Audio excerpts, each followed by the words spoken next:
You can go back and you can look at my videos here on Thinking Critical YouTube, talking about comic book industry and things that I was excited about. And one thing I was very excited about was Chip Zdarsky writing Batman. And boy, was I wrong. My mea culpa, I need to eat some crow. I have never been more wrong about something in my entire life. Chip Zdarsky was doing Daredevil, street level character, kind of similar, but certainly not the same as Batman, but certainly playing in the same realm. He did a pretty good job on the first half of that Daredevil series. It does fall off after, was it Devil's Reign, the event where they rebooted or whatever? It's not good after that. You shouldn't read that. But there was proof of concept that Chip Zdarsky could do a good job on Batman, at least in my mind. That's why I was selling. I was like, this is great news. Turned out he was awful. Worse than on Spider-Man? I'm not sure. I think they're actually kind of equal. Because, Spider-Man started out with the Tombstone story arc, pretty darn good. Batman started out with the Failsafe story arc, pretty darn good. And they both went downhill big time from there. And Zdarsky is over. He's out of there. And this last week, that last issue of Batman, I think it's 157, was god-awful. We finally meet his, half-brother. And he's this fat pig. Looks nothing like Bruce. And Bruce is tired. It was like, so why did you want half of my company? Why were you claiming that you were my half-brother? He's like, well, I just saw what a terrible life you had, and I wanted to teach you a lesson. I was like, what kind of fucking writing is that? They had no reason to do it. And Chip Zdarsky literally had no reason for it, and he couldn't write himself out of it. And I think that was the really big glaring problem during Chip Zdarsky's Batman run, is he had ideas, but he had nowhere to go with them. He had no ending. He just oh, there's an idea. What should I do with it? I don't really know. Well, let's end it. How should we end it compellingly? I don't know. Let's just end it. And that was just kind of the way the story arcs went. But there's this recent article on Screen Rant. And, the guy questions, was it good or bad? He never even really answers it. It was a weird article, but it did remind me of some of the major points or ideas that were introduced in Chip Zdarsky's Batman run. And let's make it clear. My opinion, pretty fucking bad. Not just bad, absolutely terrible. It has to get better. There's no way that Hush 2 will not be better than what we are getting from Chip Zdarsky. And whoever the next writer is, and I've heard the name for some reason, Dan Waters, a lot. I hope not. He kind of sucks. But another name I heard, I think, was Dennis Camp, which would actually be worse than probably even to Zdarsky. But at least we're getting Hush 2 in the meantime. Please don't let it be Dennis Camp. But here's the stuff that he had to say, and I'll give you my opinions. When Zdarsky began his Batman run, he started with the nail-biting Failsafe arc, which introduced Batman's greatest contingency, an android meant to stop Batman at any cost. After the Penguin fakes his death in order to frame Batman, Failsafe springs into action where it chases Batman until it uses a weapon to send Batman to another world. This begins the Batman of Gotham arc, where Bruce finds himself in a twisted version of Gotham that's under the control of Red Mask, a sane Joker variant conducting multiversal experiments to break his mind to be just like his prime counterpart. And those are kind of the first two story arcs. I don't really care about Batman of Gotham. It was awful. I actually just stopped reading it because the first issue of it was so fucking stupid. I was like, I'll just come back when he does something else. And that's how quickly I was kind of bouncing out of Zdarsky's run. But the first real problems begin with Failsafe, which is his best story arc. Failsafe, I think it's 5 parts. Starts, I think, at Batman 125. It's perfectly fine-ish. It's got action. It's got really great artwork. In Failsafe, in theory, is an interesting concept. Unfortunately, it defeats the entire Justice League, the entire Batman family, and Superman single-handedly, within the first story arc. So you could never defeat the guy. And supposedly, Batman's going to defeat him. But this is where the thread starts coming out of Zdarsky's writing, the fact that he didn't have many things buttoned up. He didn't have real good, solid concepts. So the impetus for Failsafe to turn on, because Batman's Zernar personality had created this just in case Batman killed somebody, was because Penguin faked his death and made it look like Batman did it. Well, okay, that's somewhat interesting. The problem is that Failsafe is actually Wi-Fi to the entire World Wide Web and knows all this information. And Penguin's not dead. It's known that he's not dead. He's actually He's in a hospital. He's checked in there. His name is in there. But even after that, as Penguin is walking around, he would be picked up on CCTV. And Failsafe has access to all that information. He has access to everything. And he very quickly would have sussed out that Batman didn't actually kill Penguin. But that's never fucking addressed. It's like, what? If he would have said, once it became online and sentient and self-aware that it decided to disregard the rule, even though it knows that he didn't kill Penguin, that would, like, it went rogue or something, that would make more sense, but they never even addressed it. But he never died. Batman never even killed him. Nobody even thinks that Batman killed him after like 1 or 2 issues. And that was like the first times you're like, this guy does not have a lot of really good ideas that he's really thought out of and knows how to craft a story like this with all the, weird plot issues that are involved in it. One of the biggest change-ups to the overall narrative was Batman 142 to 144's The Joker Year One storyline. This was the only arc during Zdarsky's run that was set firmly in different time periods, both the past and future. It also connected to Zdarsky's previous work, Batman the Knight, revealing that Joker was trained by one of Batman's former mentors, Dr. Daniel Caprio.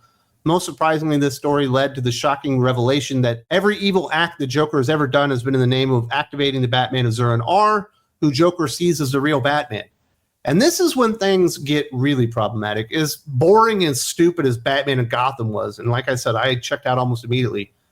Once you get to Batman Joker the Year One, it gets real fucking stupid. The only reason he does the story is to include his Dr. Daniel Caprio character that he wrote in Batman the Knight that nobody was paying attention to because it wasn't very fucking good, even though it had really good art. It was one of the Kubert brothers. I can't remember which one it was, but it looked really good, read like crap. The only reason he wrote the story arc was to make his character part of Batman canon and part of like his origin story when he went out there and started trading with everybody. And then the last thing he talks about there with now the Joker has done everything, in the history of the Joker versus Batman conflict to activate the Batman Azuran R. Joker is no longer an agent of chaos. Joker is firmly implanted and has a firm goal in mind, and there's nothing chaotic about it. It ruins the character of the Joker. And these morons at DC, and I'm not talking about Chip Zdarsky because he's clearly a moron, but these morons at DC, the editorial fucking staff, can't see the forest through the trees and be like, hey, let's not include that because that's a really bad idea. And then the other thing it does with Joker, because we did have Batman the Three Jokers, which was wildly successful by Jeff Johns, Jason Fabok. In fact, they wanted to do a sequel to it, but for some reason DC wouldn't answer their phone calls. He basically goes on there and takes an entire shit, like 3 shits on Batman Three Jokers, and that it's Joker's 3 different personalities, even though if you read Batman the Three Jokers, which was wildly successful, more successful than anything Zdarsky did, there were 3 physically different Jokers, and they ruined the opportunity to actually make any more money with that because, I don't know, Zdarsky wanted to make Batman Three Jokers also part of his legacy. And a lot of what he was doing during this time on Batman was just grabbing other people's stuff and making his own. Grant Morrison did this, I'm going to take the Batman Azuran R. Oh, Jeff Johns did the Three Jokers, I'm going to claim that and change it for me. Oh, we got to change the origin of Batman or Bruce Wayne as he's learning to become Batman. I'm going to stuff Daniel Caprio in there. And he was just like grabbing keynotes and infrastructure of Batman lore and claiming them as his own. And that's what he was doing for the most part. He wasn't being creative. He was just kind of being a writing thief. That's the best way I can kind of describe it. If there's one thing that Zdarsky can be commended for, it's that his book always delivered on action, from Batman's intense fights with Failsafe to Red Mask to Commander Star. They always showed off Bruce's skills and his ingenuity, even when he wound up losing, like Batman 141.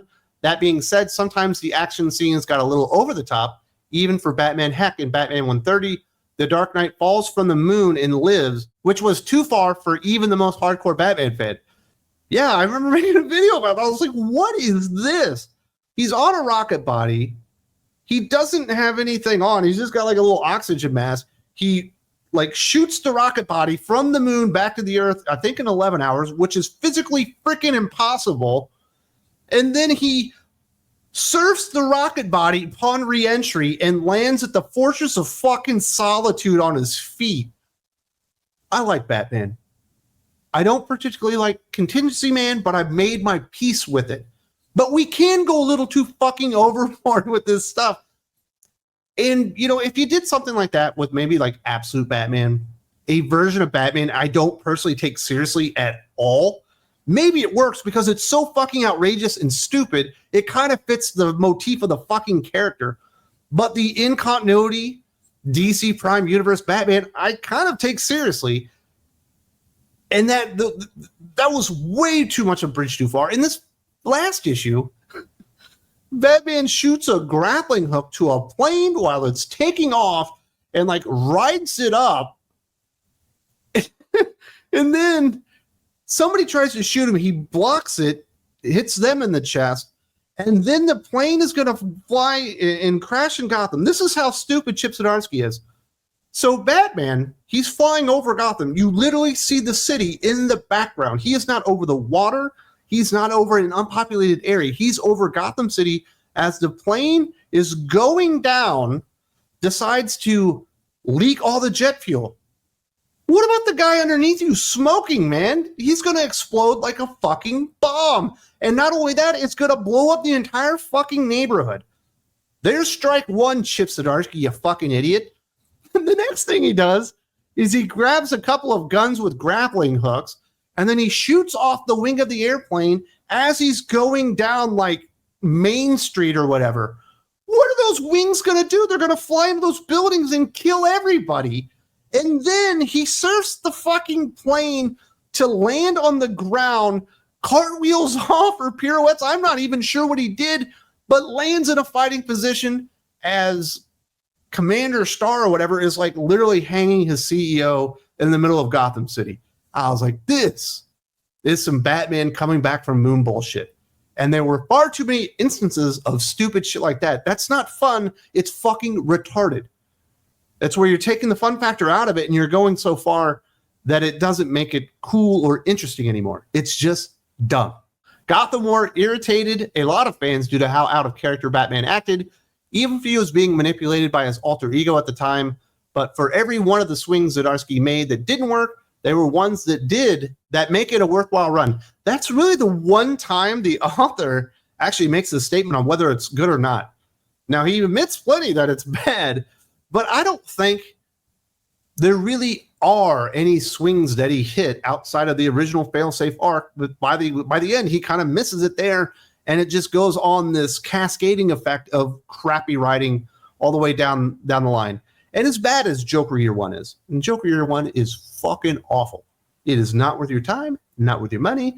The Batman Absolute Power tie-ins, completely awful.